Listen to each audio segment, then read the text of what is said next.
I was thinking about, okay, I'm coming up soon on my day to preach. We have a calendar, I need to get prepared. And in the back of my mind, I said, well, you got a lot going on. You could call the bishop and, tell him you just can't do it.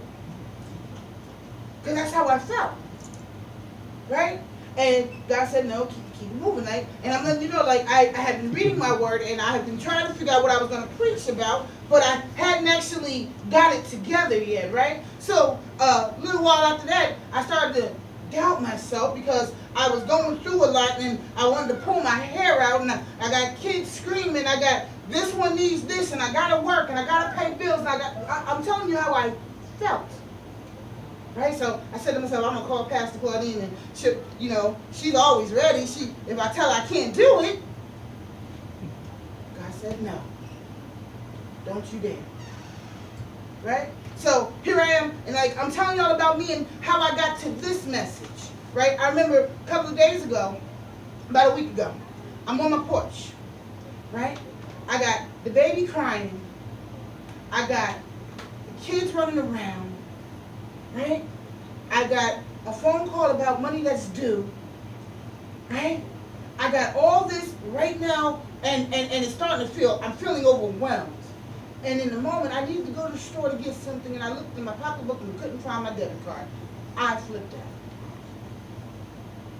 Right? In that moment, I flipped out. I didn't know what I was going to do. I crying, everything. I know my son thought I was going crazy in the moment. Right? I came in and I'm like, okay, I don't know what I'm going to do. I'm going to have to get another card. This ain't going to get paid in time. I'm not going to be able to pay the rent. I'm not going to be able to do this. And I go in the kitchen and there's my card. Right? But I'm going to show you how God works in my life. Right? Because that feeling is still there. Just got to find the card. The feeling ain't going. Right? So then I walk in the living room and my son's holding the baby. Right? Holding that little tiny precious thing right there. Right? And she looks at me and she simply smiles. She just simply smiled. She didn't want nothing in that moment. She was just looking at me like God said, you need this right now. And I started laughing. He knew. He didn't look at me and say, Mom, you sure you ain't all right? You all right? Because now you're laughing. I said, because God just gave me my message in my mess. Stuck.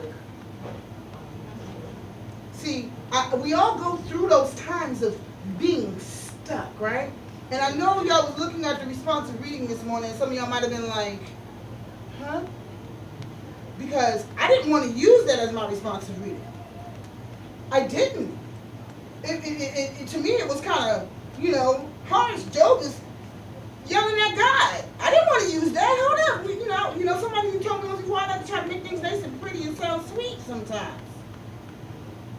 I changed it 3 times. This was my first one, and God kept bringing me right back here.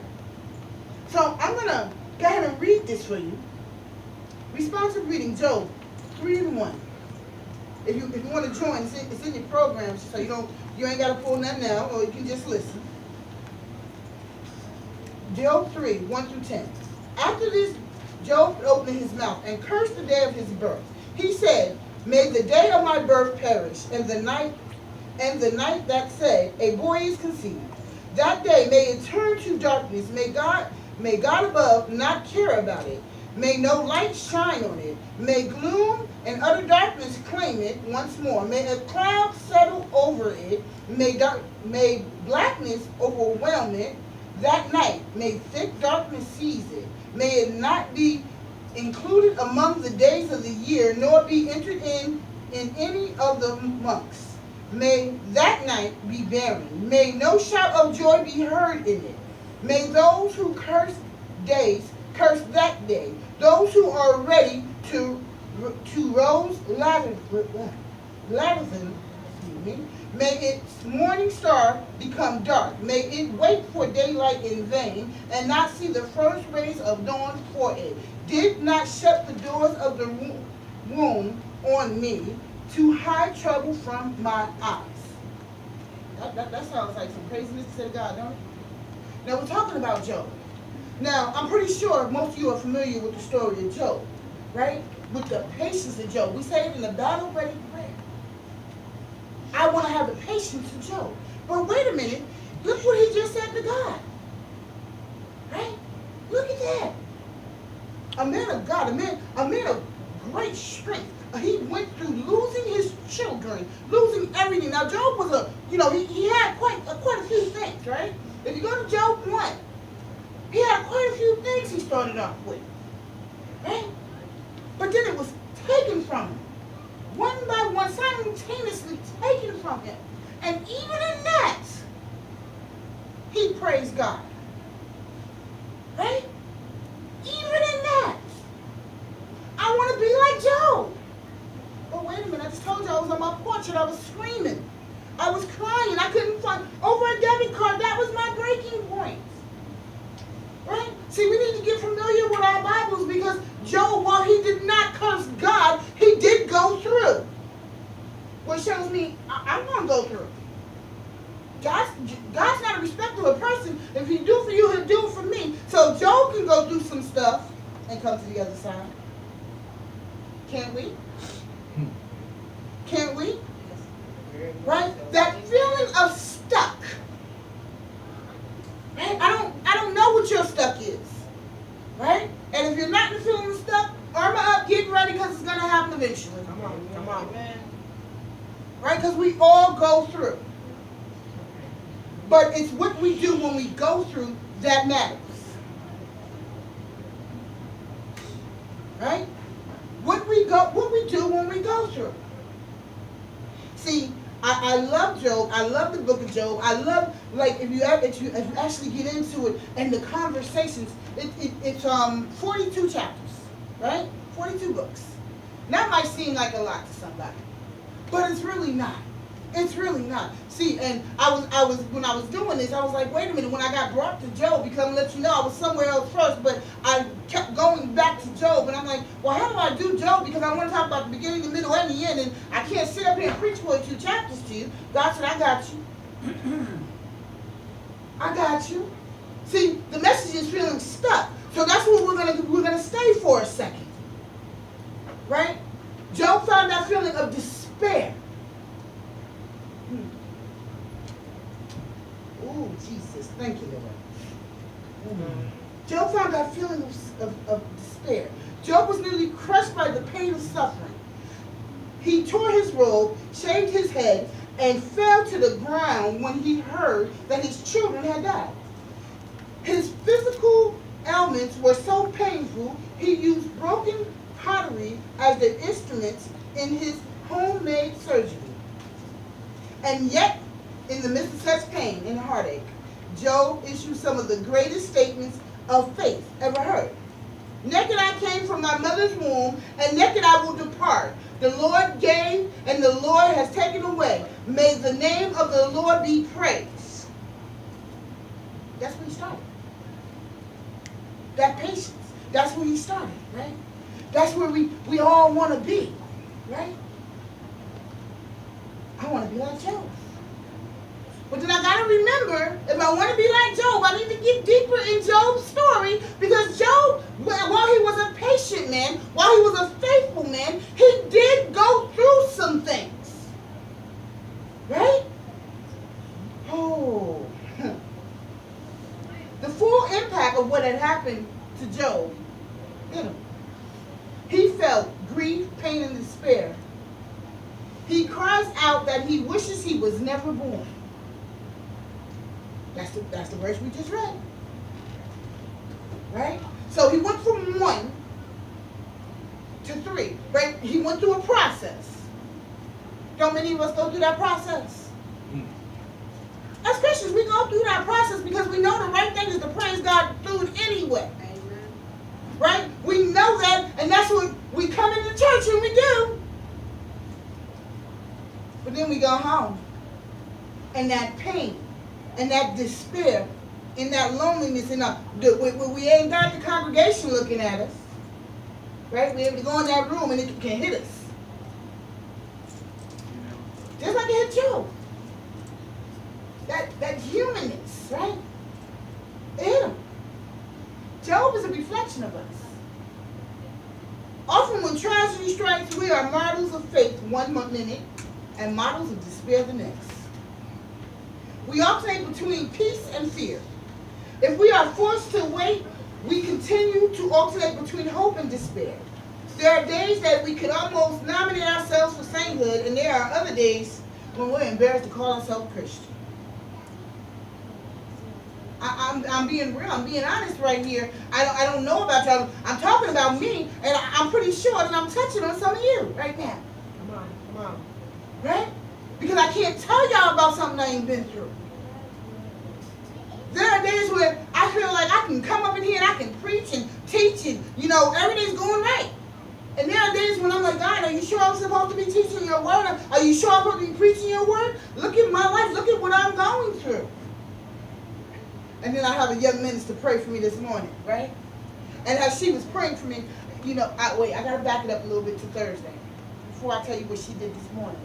Thursday, I walked in here, and I don't know what happened. As I was holding the baby Thursday, I got a pain like right here. It felt like there was a knot right here. My husband tried to massage it out, it wouldn't work. I put hot compress on it, it wouldn't work. It just hurt, right? To the point where I'm like, well, am I not going to go to Bible study? Am I going to go to the hospital? It's painful, right? Then what my sister Angela, she said, she called me at that moment. She said it sounds like a stress knot. Man, no, it's not a stress knot. I turned some kind of way, it hurts. This is painful, right? And so my husband said, you going to the hospital? What you doing? I said, no, I'm going to go to church. I can make it to church. So I came to church, right? And we heard our lesson, and that lesson was on marriage, and it was something I needed to hear. So I'm glad that I was here for that. God had me here for a purpose. And I thought it was that lesson, right? But then after we were finished with our lesson, my pastor, she's very obedient to God's word, so she said, let us pray. And she prayed over me with the help of Sister Danae. And as Danae touched my shoulder, that one right there, the pain started to dissipate. It did. As she touched my shoulder, right? And I'm like, okay, God, I'm getting my healing now. I feel it, right? But then I walked out that door and it tightened back up. Stuck. Tightened right back up. It wasn't as bad as it was. It wasn't like I wanted to run to the hospital, but that pain stuck with me for a couple of days. Right? And I kept praying and I'm like, okay, it's loosening and it's tightening. What's going on? Right? Then this morning, a young minister who didn't know anything about that pain, didn't know about anything, but when she prayed with me, amen? God, let's know this morning she was praying for me, right? And as she was praying, the tightness started to loosen. And at first it didn't. It was still there. It was still, and as she didn't let go, I'm showing you how God works through people. She didn't let go. She was obedient. It started to loosen even with me trying to say, I got to do this and I got to be prepared. And I'm like, wait a minute, hold on. That baby wouldn't let go of my hands until that pain was gone. She didn't even know I was going through it. Look at God. Look at God. He gives us what we need even when we're stuck. He never leaves us or forsakes us. We the one who put the blinders on. Amen? Amen? Amen. Now, like I said, we're talking about Job, right? And y'all remember he was yelling at God, and I wish I was never born. How can somebody have a conversation with God like that? A patient man, a faithful man, and he's talking to God like that? What's going on? Because he's real. And this is what God wants from each and every one of us, is to be real. He knows we go through. He knows your heart. He knows your mind. He knows your spirit. But I want to go to him with a pretty prayer. Right? I want to go to him and I want to sound good and I want to quote some scripture. But at some time I can't quote no scripture. Sometimes I got to yell. Sometimes I got to scream. And he's there for me to release. Because he's going to listen. Right? He's not going to ever be too busy for me. He's not ever going to have time, not have enough time for me, have to run to work or didn't hear his phone ring. He's never going to have any of that. And he already knows what I need to get out. Right? So sometimes, I yell, God, I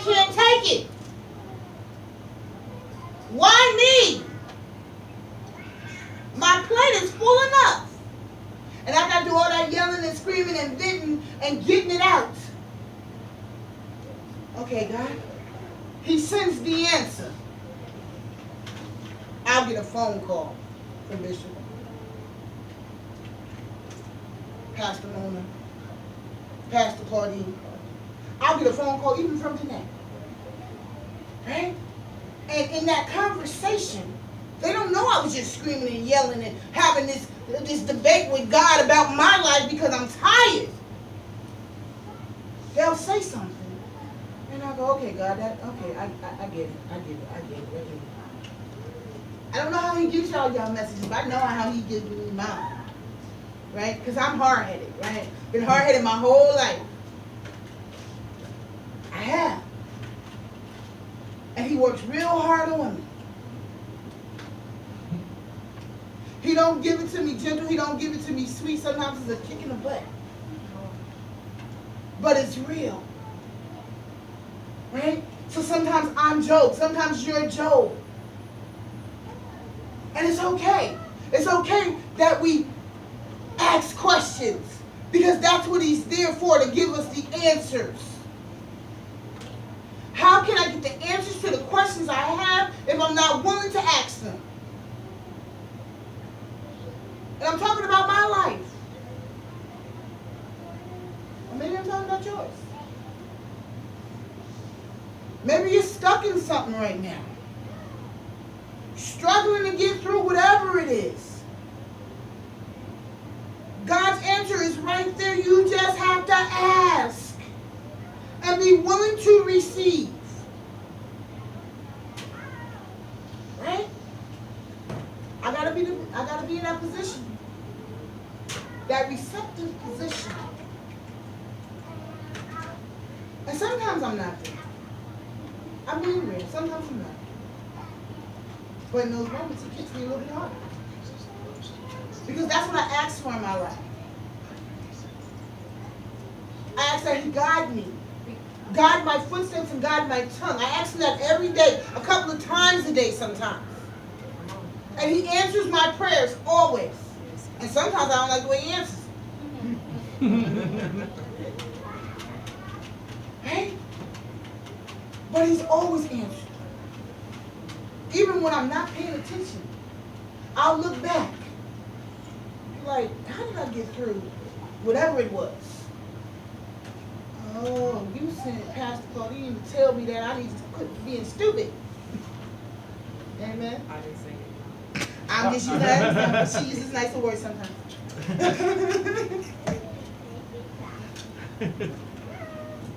Or you sent Pastor Mona to tell me, hey, I'm here to help. Or Bishop, or whoever it is. Dave. Whoever it is. He sends the answers, but we got to be willing to be receptive to them. Right? Just like Job had to be. Now, like I told you, this were 2 months. They went back and forth for quite a while. Even had his friends come, and at first these friends were in mourning with him and understanding with him, and then they just kind of flipped the script on him a little bit. And, I hope you get into it because it's a lot. Right? So you got to be careful of that. You got to be careful of those friends who put things in your ears. But I'm going to tell you something. Even when them friends putting things in your ears, God will answer you through them. Come on. He will. He will use, they came out positive, they get on a negative track, but God said, hold up. I'm going to keep my message right in here because you're listening to that. You ever hear that, saying, take what you need and leave the rest? That's from God. Take what you need because he's going to give you what you need. He is. I promise you, he's always going to give you what you need, but you're the ones who got to be receptive to it. That's the head. That's the head. And I look back over my life because I can sit here and I can tell you, God has always given me what I need, and I said that before, right? But there's been times I didn't feel that way. You ever felt that way? Like, man, he didn't give me what I needed, A, B, and C. I guarantee you, go back and look. How'd you get through it? Somebody showed up and helped you out? That was God. Somebody told you not to go through that door. That was God. Somehow you got that job just in time to pay that bill so you didn't get evicted. That was God. He always gives you what you need. And sometimes y'all like, well, it takes a while sometimes, don't it? No, it really doesn't.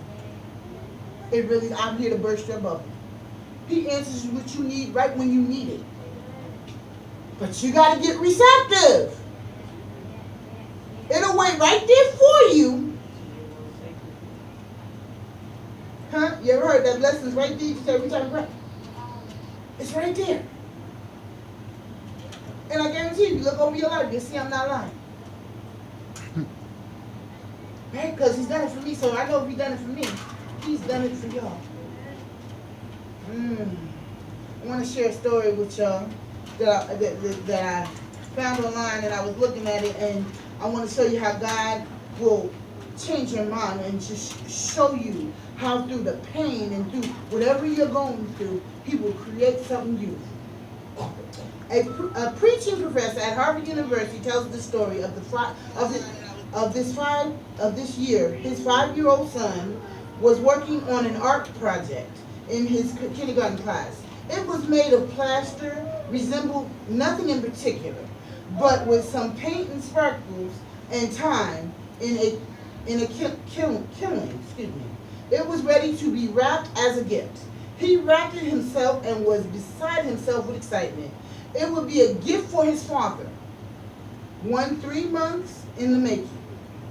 Early in December, when the child could hardly contain the secret, the last day of school finally came. All the parents arrived for the big Christmas play, and when the students left for home, they were finally allowed to take their presents home. The professor's son secured his gift, ran toward his parents, tripped, and fell to the floor. The gift went airborne, and when it landed on the cafeteria floor, the shattering sound stopped all conversation. It was perfectly quiet for a moment, as all involved considered the magnitude of the loss. For a 5-year-old, there had never been a more expensive gift. He crumpled down on the floor next to his broken gift and just started crying. Both parents rushed to their son, but the father was uncomfortable with the moment. People were watching. His son was crying. He patted the boy on the head and said, "Son, it's okay, it doesn't matter." His wife glared at the great professor. "Oh, yes, it matters," she said to both of her men. "Oh, yes, it does matter." She cradled her son in her arms, rocked him back and forth, and cried with him. In a few minutes, the crying ceased. Now, said the mother, "Let's go home and see what can be made with what's left." And so, with mother's magic and a glue gun, they put together from the broken pieces a multicolored butterfly. Amazingly, the artwork after the tragedy was actually much more beautiful than what it had been in a pre-broken state. At Christmas, the gift was finally given, and as long as he taught at Harvard, the professor kept the butterfly on his desk. It was a constant reminder that grief is real and that loss hurts. It also a reminder that from great loss, great beauty can eventually emerge. Going through and feeling stuck can teach you a lot. Going through whatever storm, whatever situation it is, can teach you how to persevere, can teach you how to overcome, can teach you how to be there for somebody else going through the same thing. Our storms aren't to make us weak, but to build us up. Come on, yes. Right? You've heard that saying, you can't have a testimony without a test. Right? But we all want our testimony to be great, but we don't want to go through that. Right? We give more praise when we've gone through something and got through to the other side, right?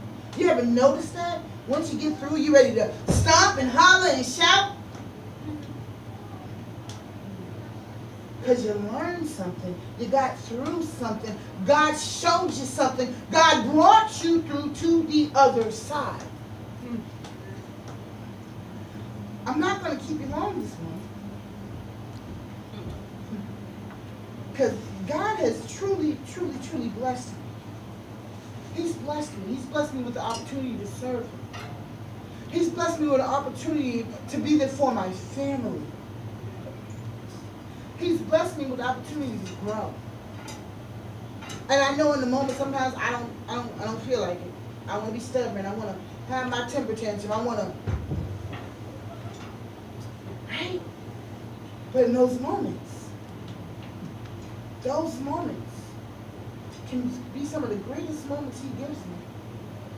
Because then I get the opportunity to look back and see that baby smile and watch it melt my heart and realize why I am doing what I am doing. I have a little girl in there that comes to me every night. Auntie, do you want to pray with me? Right? I can have a conversation with my son and we'll talk about God and I will see the ministry on him.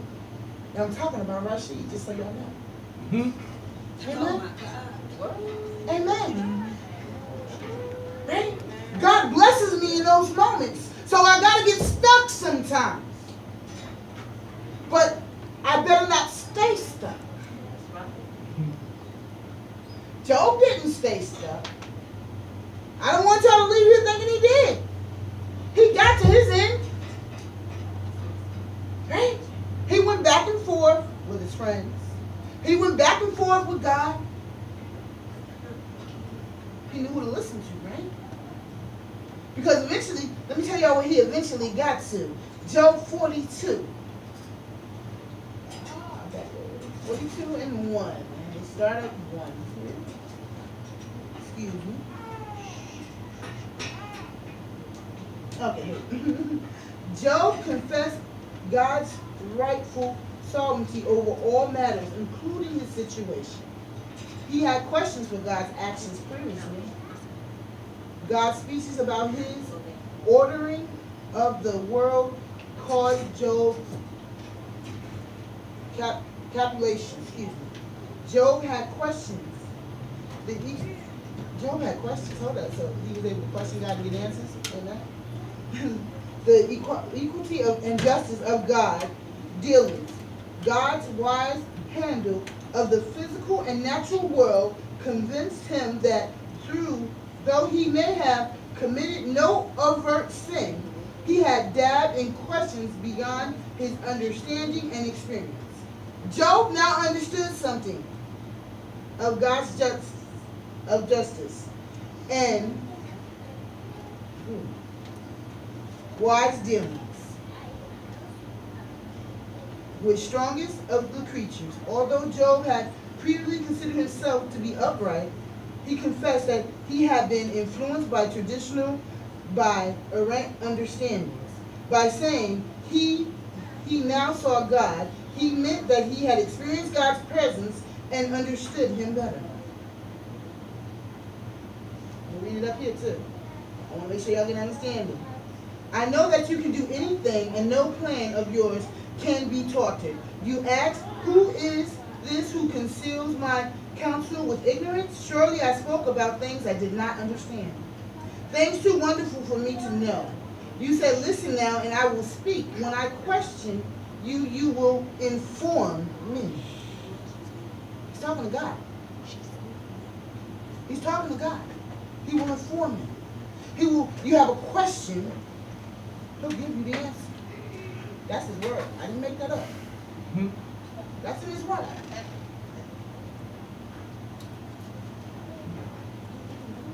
Like I said when I started off, I need y'all to get this title. Remember we were talking about stuff, but I said the feeling of being stuck. Remember your feelings lie. Those emotions you go through, they will lie to you as quick as look at you. So I might have a feeling of being stuck. But God's got me so I don't ever have to stay in that feeling. I never truly stuck. I might feel stuck. As long as I got his word. As long as I lean on his understanding. not my own, that feeling will pass. That's for each of us. I'm gonna close with this. It's called Eagles in a Storm. That feeling of stuck, that feeling of being in a storm. Did you know that an eagle knows when a storm is approaching long before it breaks? The eagle will fly to some high spot and wait for the winds to come. When the storm hits, it sets its wings so that the wind will pick it up and lift above the storm. While the storm rages below, the eagle is soaring above it. The eagle does not escape the storm. It simply uses the storm to lift it higher. It rises on the winds that brings the storm. When the storm of life comes upon us, and all of us will experience this, we can rise above them by setting our minds and our beliefs towards God. The storms do not have to overcome us. We can allow God's power to lift us up above them. God enables us to ride the winds of the storm that brings sickness, tragedy, failure, and disappointment in our lives. We can soar above the storm. Remember, it is not the burdens of life that weigh us down. It is how we handle them. The Bible tells us, those who hope in the Lord will renew their strength. They will soar on the wings like eagles. Isaiah 40 and 31. We don't have to stay stuck. We don't have to stay in that storm. God's given each of us an out. But remember, take that strength from it. Bring that lesson with you. Don't let it be for nothing.